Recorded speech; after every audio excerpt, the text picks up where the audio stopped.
des gens qui ont une vie, c'est une population homogène, on va dire. Hein. Et dans cette population, on n'y retrouve pas toute la diversité et la richesse de la population française. Et nous, par exemple, un reporter citoyen, si on s'est créé, c'est une formation de jeunes de quartier populaire au journalisme. On s'est créé en 2000, enfin la première promotion a commencé en 2010, c'était dans la foulée des révoltes urbaines de 2005, parce qu'on se rendait compte aussi qu'on avait un problème dans les médias où les journalistes finalement se ressemblaient tous. Et si on traitait aussi mal des quartiers populaires, c'est aussi parce qu'on ne les connaît pas. Et si on ne les connaît pas, c'est parce que les journalistes qui sont dans les médias n'en viennent pas tout simplement. Et on pourrait parler du monde rural, parce que ça serait la même chose. Hugo, je rebondis justement, le média citoyen, c'est peut-être justement celui qui se crée par lui-même, parce qu'il va permettre de donner la parole au plus grand nombre.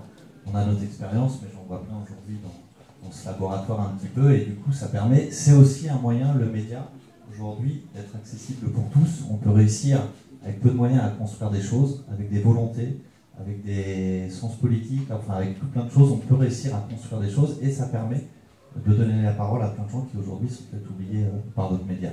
D'accord. Sophia, peut-être zone d'expression prioritaire? Moi, je pense que j'irai plutôt aussi dans le sens un peu de toutes les interventions qui ont eu lieu. Adjoindre en fait l'adjectif citoyen à média était pour moi une urgence, et je pense que c'est toujours une urgence en fait d'aller dans ce sens-là.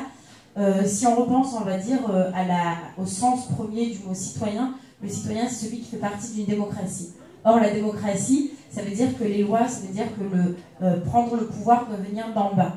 Et donc pour raconter des choses, pour décrire ce qui se passe dans son quartier, dans son territoire, décrire l'actualité, etc., c'est également aux citoyens de le faire. Et voilà, il ne faut pas laisser parler les autres à notre place. Et donc c'est à nous, en fait, c'est une forme d'empowerment. Et voilà, et donc imaginer et faire en sorte que les médias soient davantage vus comme quelque chose de citoyen et comme une volonté finalement de l'infrastructure plutôt que celle de la superstructure, c'est finalement la réalité. Et voilà, et donc, je pense que tous ici autour de ce plateau avons envie d'aller davantage dans ce sens-là, d'aider justement à donner la parole aux principaux concernés et de faire davantage d'éducation à l'esprit critique, à la prise de parole et à la libre expression.